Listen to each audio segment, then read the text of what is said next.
Assalamualaikum warahmatullahi wabarakatuh. Waalaikumsalam warahmatullahi wabarakatuh. Selamat datang bagi Sivitas Akademika di program Q&A Tim Tanggap Darurat COVID-19 Universitas Palangkaraya.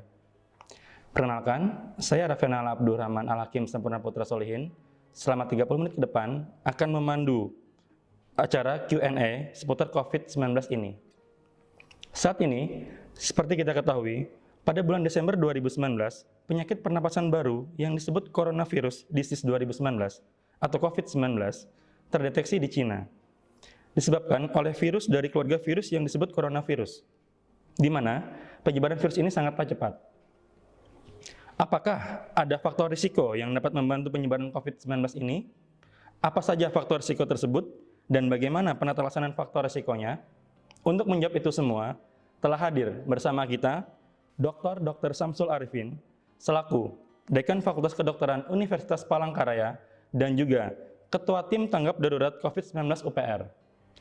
Baik dokter, Assalamualaikum warahmatullahi wabarakatuh. Assalamualaikum warahmatullahi wabarakatuh. Sehat selalu dok? Sehat. Oke, baik. Terima kasih dokter atas kedatangannya dan juga berkenan sebagai narasumber pada acara Q&A ini. Dok, baik, tadi kan sudah ada disebutkan bahwa ada faktor risiko yang berpotensi menyebarkan COVID-19 ini dok. Ya, betul. Mungkin sebelum kita lebih dalam membahas terkait COVID-19 ini, ada baiknya kita mungkin lebih tahu dulu dok, terkait dengan faktor risiko. Sebenarnya apa sih dok yang dimaksud dengan faktor risiko tersebut? Oke, terima kasih. Jadi faktor risiko itu adalah karakteristik, gejala, atau tanda dari suatu penyakit pada individu bebas yang secara statistik terkait dengan peningkatan kejadian penyakit. Nah, dari definisi ini menunjukkan bahwa faktor risiko itu sebenarnya sudah ada pada diri individu sebelum terjadinya penyakit. Kemudian dari definisi ini juga menunjukkan bahwa setiap faktor risiko itu memiliki korelasi, tetapi korelasi ini belum dapat membuktikan hukum sebab akibat. Oleh karena itu antara faktor risiko dengan etiologi, disitulah perbedaannya antara faktor risiko dengan etiologi. Baik, berarti bila melihat penjelasan dokter tadi mengenai apa itu faktor risiko, apakah ada dok klasifikasi ataupun penggolongan dari faktor risiko tersebut? Ada. Jadi pengklasifikasian faktor risiko itu dibagi menjadi 3. Yang pertama adalah jika kita lihat dari ada tidaknya perubahan. Yang pertama disebut dengan unchangeable risk factor, yaitu faktor risiko yang tidak dapat dimodifikasi atau yang tidak dapat dikendalikan. Contohnya apa? Umur misalkan, faktor genetik misalkan, ini juga tidak bisa dipengaruhi atau diperbaharui. Yang kedua adalah yang disebut dengan changeable risk factor atau faktor risiko yang dapat diubah. Misalkan apa paling sering? Perilaku merokok, ataupun misalkan aktivitas fisik atau olahraga. Kemudian yang kedua, jenis faktor risiko yang kedua itu adalah jika berdasarkan dari peran dari faktor risiko itu sendiri. Ada yang disebut dengan suspected risk factor dan ada yang disebut dengan established risk factor. Maksudnya ini apa? Yang pertama itu adalah bahwa faktor risiko yang dicurigai yaitu faktor-faktor yang belum mendapat dukungan ilmiah. Jadi belum ada penelitian yang betul-betul kuat membuktikan bahwa faktor risiko itu memang merupakan faktor risiko yang kuat terhadap kejadian penyakit. Misalkan apa? Misalkan contohnya rokok dengan kejadian kanker leher rahim. Itu termasuk suspected risk factor. Kemudian ada yang kedua yang disebut dengan established risk factor, yaitu faktor risiko yang telah ditegakkan, artinya sudah diperkuat dengan dukungan ilmiah penelitian. Misalkan apa? Rokok sebagai faktor risiko kejadian dari kanker paru. Nah kemudian yang ketiga berdasarkan tingkat individu. Berdasarkan tingkat individu itu dibagi 2, ada yang faktor eksternal dan ada yang faktor internal. Internal itu apa maksudnya? Adalah internal di dalam tubuh di mana individu itu mempunyai kerentanan terhadap suatu penyakit. Misalkan contoh rentan dalam individu itu apa? Usia lansia, misalkan pada saat COVID sekarang, usia lansia itu berhubungan dengan status imun. Dengan lansia yang semakin tua, status imun semakin rendah, ini rentan terhadap serangan dari COVID-19. Nah, yang kedua adalah faktor eksternal. Faktor eksternal itu adalah faktor-faktor lingkungan yang memudahkan individu untuk terkena penyakit. Misalkan itu ada faktor fisik, kemudian ada faktor biologi, kemudian ada faktor sosial. Saya ambilkan contoh satu adalah faktor fisik. Faktor fisik misalkan temperatur. Walaupun pada saat sekarang masih ada perdebatan bahwa pada suhu berapa sebenarnya virus ini akan mati ya. Nah, ada yang bilang 65 derajat, ada juga yang bilang 95 derajat. Tetapi yang jelas secara fisik ini juga akan mempengaruhi daripada penyebaran penyakit. Oke, baik dok. Selanjutnya, apabila kita berbicara mengenai penentuan suatu hal untuk ditegakkan menjadi suatu faktor risiko dok, apakah ada suatu ataukah beberapa kriteria yang melandasi dalam penentuannya? Oke, jadi untuk sesuatu dikatakan faktor risiko apabila dia memenuhi beberapa persyaratan atau kriteria. Yang pertama adalah bahwa menyebabkan dampak yang besar terhadap morbiditas dan mortalitas. Morbiditas itu apa maksudnya? Morbiditas itu adalah angka kesakitan, sedangkan mortalitas itu adalah angka kematian. Jadi kalau faktor risiko itu memang secara nyata mempunyai dampak yang besar terhadap angka kematian dan angka kesakitan, maka dia merupakan faktor risiko. Kemudian yang kedua adalah memiliki validitas pengukuran. Jadi validitas pengukuran yang tinggi. Validitas itu artinya bahwa alat ukurnya itu betul-betul mengukur apa yang sesungguhnya memang diukur. Itu yang disebut dengan validitas. Namun demikian, walaupun dia mempunyai alat ukur yang bagus, dia juga harus mempunyai standar etika pengukuran. Jadi jangan sampai pengukuran itu menyampingkan keselamatan atau kenyamanan daripada responden. Kemudian yang ketiga, yang terakhir, bahwa faktor risiko itu dapat diaplikasikan pada negara yang berkembang maupun negara maju, sehingga akan menjamin kompatibilitas. Kompatibilitas itu artinya komparatif atau perbandingan antara negara maju bagaimana, antara negara berkembang bagaimana. Tetapi pada kedua-dua negara itu, faktor risiko itu memang bisa dijadikan sebagai variabel untuk menentukan apakah dia punya risiko atau tidak. Baik dok. Jadi kalau kita menelaah lagi dok ya, pengertian dari faktor risiko yang dokter tadi awal sampaikan, yaitu suatu karakteristik ataupun tanda ataupun gejala dari suatu penyakit pada suatu individu bebas yang secara statistik terkait dengan peningkatan kejadian penyakit. Berarti kita di sini itu mengidentifikasi ataupun melihat secara mendalam terkait dengan karakteristik ataupun tanda ataupun gejala yang muncul berarti dok ya? Nah, kalau itu sebenarnya untuk apa dok kita melihat hal itu dok? Oke, jadi kegunaan kita untuk faktor risiko itu secara garis besar kita bagi menjadi 3 ya. Yang pertama itu adalah untuk diagnosis. Jadi diagnosis itu dengan kita menentukan faktor risiko pada seseorang, maka kita dapat membantu proses diagnosis. Sebagai contoh misalkan pada kasus COVID sekarang, salah satu faktor risiko yang sangat dominan itu adalah bahwa pasien atau responden itu pernah berkunjung ke negara atau kota-kota yang pandemi atau yang terkena dampak atau positif corona. Nah, itu menjadi faktor risiko utama untuk menegakkan diagnosis, sehingga sekarang salah satu diagnosisnya adalah dia pernah berkunjung ke kota tersebut. Nah, itu untuk diagnosis. Kemudian yang kedua adalah untuk prevensi. Prevensi itu maksudnya apa? Dengan kita mengetahui faktor risiko, maka kita bisa merencanakan pencegahan agar orang yang terkena satu bisa terhindar dari faktor risiko tersebut, atau proses penyembuhan, proses pengobatan bisa lebih cepat. Sebagai contoh misalkan, kita ambil contoh bahwa tadi di depan sudah saya sampaikan bahwa orang yang terkena atau faktor risikonya tadi adalah misalkan status imun, berarti bagaimana caranya kita mencegah orang tersebut tidak terkena coronavirus. Itu caranya adalah meningkatkan status imunitas. Bagaimana cara meningkatkan status imunitas? Nah, banyak cara yang bisa dilakukan. Misalkan makanan yang bergizi, aktivitas fisik, perilaku hidup bersih dan sehat. Itu kalau diterapkan menjadi faktor mencegah daripada kejadian penyakit tersebut. Dan yang terakhir adalah untuk memprediksi. Memprediksi ini maksudnya kalau bahasa kedokterannya termasuk di dalam prognosis. Dengan kita mengetahui faktor risiko, maka kita bisa memperkirakan, meramalkan penyakit tersebut. Sebagai contoh misalkan Perokok berat mempunyai kemungkinan 10 kali untuk kanker paru-paru daripada yang bukan perokok. Demikian juga pada saat coronavirus ini. Orang perokok itu lebih rentan kenanya dibandingkan orang yang tidak merokok. Nah, apalagi orang yang punya faktor risiko penyakit tertentu kronis, misalkan ada diabetes, ada penyakit jantung, itu juga mempunyai angka kematian yang lebih tinggi daripada responden atau pasien yang tidak mempunyai itu. Sehingga ini merupakan prediksi untuk baik dia kesakitannya maupun untuk kematiannya. Baik, berarti dengan mengidentifikasi faktor risiko, kita dapat memprediksi dok ya, kemudian juga mengetahui penyebab, mendiagnosis dan juga sebagai pencegahan dok ya, seperti itu. Oke.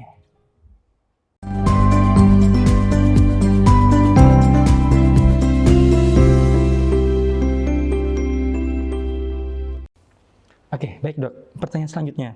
Jadi setelah kita mengidentifikasi faktor risiko dok ya, berarti nanti kan kita tidak hanya menemukan hal-hal yang faktor risiko terkait dengan medis dok ya. Jadi mungkin ada juga faktor risiko berupa perilaku, ataupun juga mungkin faktor dari lingkungan. Nah, terkait dengan macam-macam faktor risiko tersebut dok, apakah ada tata cara pengukurannya masing-masing? Dan juga apakah ada cara pengelolaan faktor risiko tersebut dok? Mungkin mohon penjelasannya. Jadi untuk cara pengukuran dari faktor risiko itu ada beberapa ya. Kalau saya ringkas mungkin ada 4. Yang pertama itu adalah melalui kuesioner. Kuesioner itu salah satunya adalah untuk mengukur bagaimana perilaku atau gaya hidup seseorang. Nah, pada kita di Sivitas Akademika UPR, kita kemarin sudah melakukan survei untuk mengukur faktor risiko tersebut melalui Google Form. Nanti Google Form ini pada sesi selanjutnya nanti saya jelaskan hasil temuan Google Form tersebut. Kemudian yang kedua adalah dari catatan medik. Jadi sebenarnya juga dari catatan medik kita bisa melihat faktor risiko khususnya internal. Misalkan di situ ada berapa umurnya, kemudian penyakit apa yang pernah dia derita, kemudian macam-macam ya. Macam-macam itu juga bisa untuk menilai dari faktor risiko. Kemudian yang ketiga itu adalah melalui laboratorium. Nah, laboratorium di sini harus dibedakan. Ada laboratorium yang sifatnya untuk diagnostik pasti dan ada untuk deteksi atau screening untuk penyakit tertentu. Nah, dalam hal ini contohnya adalah misalkan pada kasus COVID-19 ini kita melakukan screening laboratorium itu dengan rapid test. Nah, nanti rapid test ini saya juga jelaskan pada sesi selanjutnya. Nah, kemudian yang terakhir itu adalah dengan pemeriksaan fisik. Pemeriksaan fisik ini apa yang dilakukan? Pemeriksaan fisik itu terutama untuk melihat tadi yang saya bilang adalah penyakit-penyakit ikutan, penyakit-penyakit penyerta. Misalkan dengan pemeriksaan fisik kita bisa menentukan, oh ternyata dia penyakit jantung, berarti dia faktor risiko. Baik nanti pada kematian maupun pada kesembuhan. Demikian juga penyakit-penyakit yang lain. Nah, itu adalah beberapa cara untuk menentukan faktor risiko. Nah, kemudian pertanyaan selanjutnya tadi adalah bagaimana cara kita mengelola faktor risiko tersebut ya. Jadi untuk mengelola faktor risiko tersebut kita mungkin mengenal dengan manajemen risiko. Nah, dalam manajemen risiko itu yang pertama adalah mengidentifikasi dulu. Kita identifikasi, setelah kita identifikasi kita analisis, setelah kita analisis kita evaluasi dan yang terakhir adalah kita intervensi. Nah, pada saat identifikasi risiko ini apa yang kita lakukan? Yaitu pengumpulan data-data, baik dia ada survei tadi, baik secara offline maupun online. Itu adalah pada saat kita mengidentifikasi risiko. Nah, kemudian yang kedua menganalisis risiko. Risiko itu diklasifikasikan berdasarkan berat ringannya risiko. Makanya kita juga risiko yang kita nilai pada Sivitas Akademika itu nanti kita kelompokkan menjadi risiko ringan, risiko sedang, dan risiko berat atau risiko tinggi. Nah, kemudian setelah kita lakukan pengklasifikasian, baru kita lakukan evaluasi risiko. Evaluasi risiko itu maksudnya apa? Menetapkan dari risiko-risiko tadi mana yang perlu treatment. Nah, dalam hal ini juga kalau kita kaitkan dengan survei yang kita lakukan, ada 20 soal yang kita tanyakan, dari 20 itu kita identifikasi mana-mana soal yang perlu mendapat perhatian dan itu perlu dilakukan. Yang ketiga adalah treatment atau intervensi. Intervensi itu artinya menghilangkan atau mengurangi risiko. Nah, pada saat kita mengurangi atau menghilangkan risiko, maka tim kita salah satunya adalah melakukan beberapa video edukasi atau komunikasi dan edukasi tadi itu beberapa yang kita siapkan untuk menjawab dari faktor-faktor risiko ini supaya Sivitas Akademika UPR khususnya itu sadar bahwa ini merupakan faktor risiko yang harus kita perhatikan bersama. Mungkin itu yang pertanyaan tadi. Oke, berarti dari penjelasan dokter tadi secara spesifik untuk pengukuran dan pengelolaan faktor risiko itu ada tata caranya ya dok ya? Seperti bila faktor risiko berupa perilaku, alat ukur bisa berupa kuesioner mungkin tadi dok ya. Kemudian juga untuk tata kelola secara sistematis dimulai dengan identifikasi, kemudian juga dilanjutkan dengan analisis, kemudian juga mengevaluasi setelah itu diberikan intervensi tadi dok ya. Oke. Kemudian selanjutnya dengan pemaparan dan penjelasan terkait faktor risiko tadi dok ya. Bila kita kaitkan dengan merebaknya COVID-19 di Indonesia ini dok, terutama di Kalimantan Tengah dan khususnya di lingkungan Universitas Palangkaraya, kira-kira faktor risiko yang dapat mempercepat penularan COVID-19 ini apa saja dok? Terima kasih. Jadi sebelum saya menjelaskan faktor risiko penularan, saya akan sampaikan dulu mengapa faktor risiko penularan ini yang menjadi perhatian khusus tim tanggap darurat COVID-19 OPR.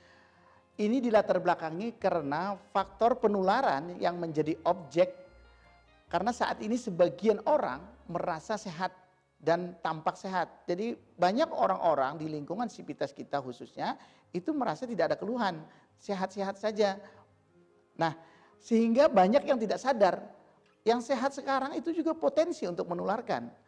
Berbeda kalau orang yang sudah terkena, dia sadar bahwa dia sudah kena. Yang sekarang yang jadi masalah adalah potensi penularannya. Sehingga survei kita di Sivitas Akademika ini adalah melihat faktor risiko penularan. Bukan faktor risiko kejadian penyakitnya, bukan. Tetapi adalah faktor risiko penularannya. Nah, untuk penularan itu sendiri, ada beberapa berdasarkan dari WHO, itu ada 7 faktor risiko penularan yang wajib kita perhatikan. 7 itu apa saja? Yang pertama adalah tidak menjaga kebersihan tangan. Ini yang paling sering kejadiannya, tidak menjaga kebersihan tangan. Kemudian tidak menjaga kebersihan setelah bepergian. Kemudian tidak menerapkan etika batuk dan bersin. Kemudian terjadi interaksi dengan banyak orang. Selanjutnya lagi tidak ada isolasi diri habis dari wilayah pandemi. Kemudian kontak dengan benda-benda yang sering tersentuh. Misalkan HP, kemudian gagang pintu, dan seterusnya. Dan yang terakhir adalah kurangnya pengetahuan tentang COVID-19. Itu adalah faktor-faktor risiko tadi. Nah, dari 7 faktor risiko ini, kita, tim tanggap darurat, menerjemahkan, memperjelas menjadi 20 faktor risiko yang kita masukkan di dalam survei. 20 pertanyaan. Berarti tadi ada beberapa faktor risiko dok ya yang dapat mempercepat penularan COVID-19 ini tadi. Di antaranya yang paling sering adalah tidak menjaga kebersihan tangan dok ya tadi dok ya. Oke, baik.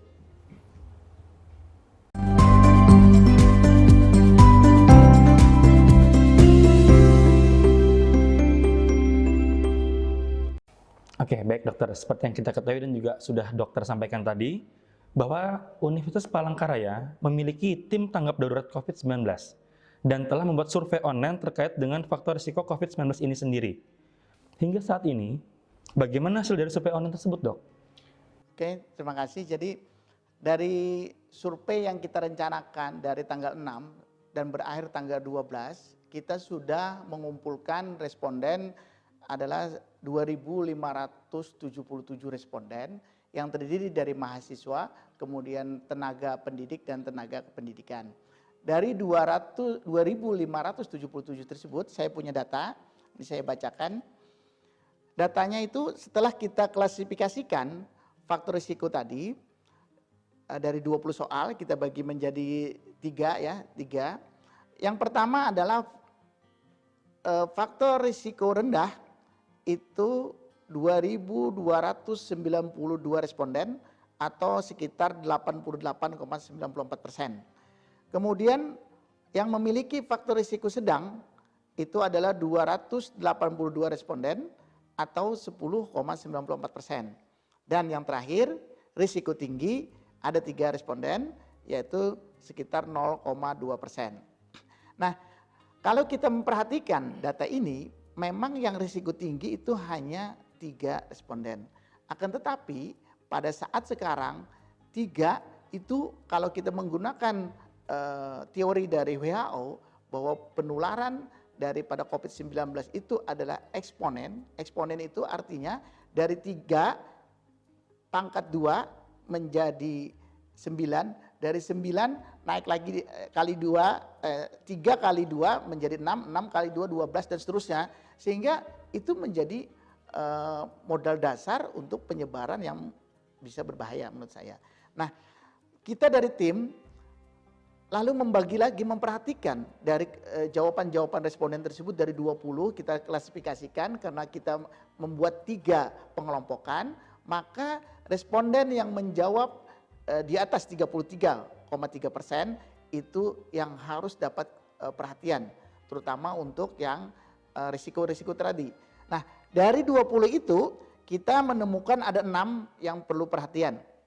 Yang pertama adalah tidak membersihkan dan memberikan disinfektan secara berkala pada benda-benda yang sering disentuh dan pada permukaan rumah atau perabot seperti meja, kursi dan lain-lain, gagang pintu.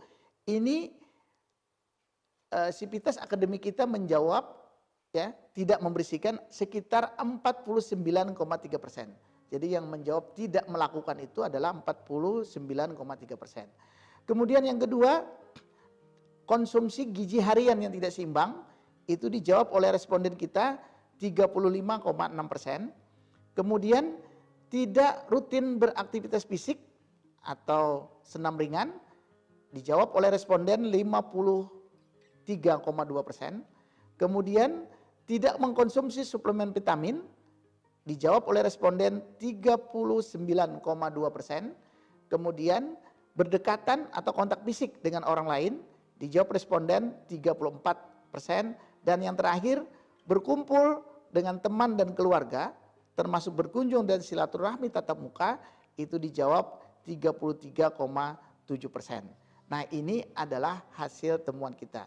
Dari hasil temuan kita tadi, saya jelaskan tadi berdasarkan pengelolaan, maka kita langsung masuk ke intervensi. Apa sih intervensi yang kita lakukan? Nah, intervensi yang kita lakukan berkaitan dengan hasil temuan ini adalah melakukan penyuluhan atau edukasi kepada sivitas akademika. Tetapi yang kita pilih nanti adalah edukasi melalui video edukasi. Jadi tidak secara seminar atau langsung. Namun kami dari tim juga akan membuat surat secara khusus ke dekan-dekan atau ketua-ketua unit hasil temuan tersebut dan intervensi apa yang perlu mendapat perhatian. Namun sambil itu jalan ini juga kita lakukan. Akan tetapi sebenarnya dari tim tanggap darurat ini bukan hanya ini kegiatan kita. Kegiatan kita banyak. Salah satunya bagaimana kita pembuatan penyemprotan, kemudian kita pembuatan hand sanitizer, kemudian kita bagaimana pengadaan termogan, kemudian lagi bagaimana kita screening mahasiswa-mahasiswa kita yang baru datang dari luar daerah.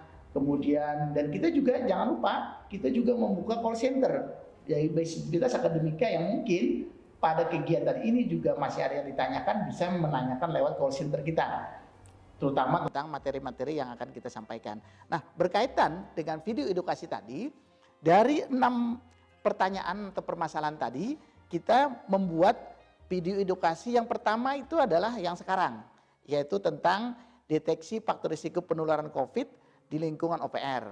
Kemudian yang kedua nanti akan dilanjutkan oleh teman-teman sejawat kita, yaitu aktivitas fisik berupa diantaranya berupa berjemur dan asupan vitamin C, kemudian seluk-beluk tentang disinfektan dan hand sanitizer, kemudian social distancing, protap keluar masuk rumah, asupan gizi, dan dalam masa COVID-19 urgensi pemakaian atau penggunaan masker, dan yang terakhir nanti ada bagaimana pengenalan tentang tanda-tanda dari COVID-19 ini tetapi dalam bahasa Dayak. Nah, itu yang kita lakukan.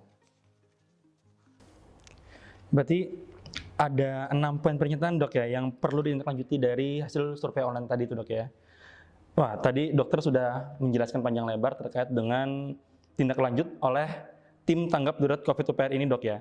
Sebenarnya itu pertanyaan saya yang selanjutnya sebenarnya itu dok. Berarti apakah ada dok ibaratnya mengenai rapid test guna mendeteksi COVID-19 ini, Dok. Oh ya, betul. Jadi tadi di depan sudah saya sampaikan bahwa rapid test itu adalah salah satu metode laboratorium untuk screening. Screening jadi dia bukan untuk menegakkan diagnosa. Di mana rapid test ini sensitivitasnya itu hanya 36%. Artinya apa? Kemampuan alat ini menunjukkan atau untuk menentukan populasi yang benar-benar sakit itu hanya 36%. Nah, banyak pertanyaan, rapid test ini untuk siapa saja? Nah, rapid test ini berdasarkan pedoman penanganan yang dikeluarkan oleh gugus tugas percepatan penanganan COVID-19 Republik Indonesia itu ada 3. Yang pertama itu adalah orang yang tanpa gejala yang mempunyai riwayat setelah kontak minimal 7 hari. Jadi kontak di sini terutama adalah kontak-kontak kepada pasien yang dinyatakan positif. Jadi kalau kita pernah kontak dengan pasien yang dinyatakan positif, maka kita terindikasi untuk melakukan rapid test. Nah, itu yang pertama. Kemudian yang kedua adalah orang yang dalam pemantauan atau istilah kita sekarang adalah ODP. Dan yang ketiga adalah PDP. PDP adalah pasien di dalam pengawasan. Nah, saya mau menjelaskan. Nanti penjelasan rinci juga akan disampaikan dalam bahasa Dayak pada video kita selanjutnya. Tetapi pada saat sekarang secara garis besar ingin saya sampaikan bahwa ODP itu adalah orang-orang yang punya riwayat kontak tadi, tapi disertai dengan keluhan. Keluhannya misalkan ada demam, kemudian batuk, dan keluhan-keluhannya masih belum komplit dan belum demamnya juga tidak terlalu tinggi. Berbeda dengan PDP. PDP itu sudah panas badannya di atas 38, disertai sesak, itu perlu pengawasan. Walaupun ini sama-sama belum dilakukan pemeriksaan.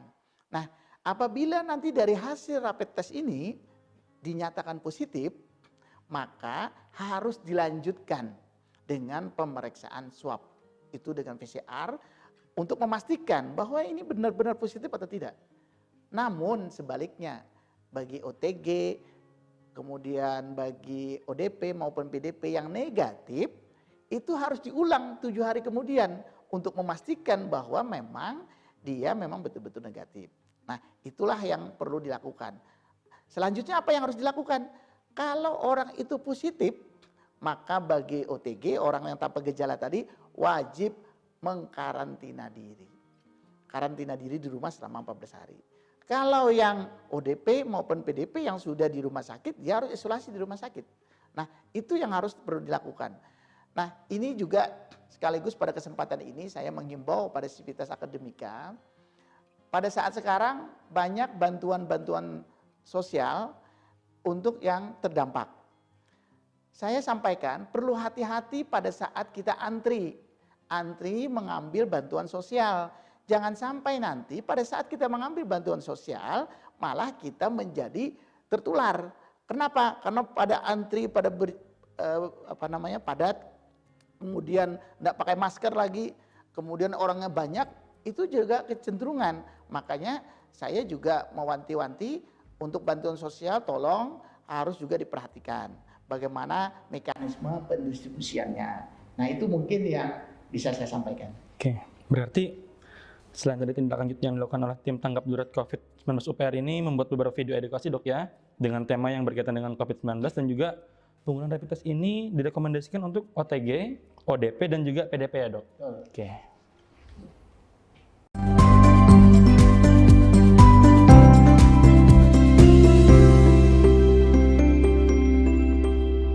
Oke, baik. Jadi sedikit izinkan saya, Dok, untuk menyimpulkan kegiatan Q&A kita kali ini. Ya, silakan. Jadi faktor risiko itu merupakan suatu karakteristik, tanda, gejala dari suatu penyakit pada individu bebas yang secara statistik terkait dengan peningkatan kejadian penyakit selanjutnya. Ya, Kemudian bila kita ingin melihat faktor risiko penurunan COVID-19 ini, diantaranya dapat berupa tidak menjaga kebersihan tangan dan juga tidak menjaga kebersihan setelah bepergian, Dok, ya. Oke.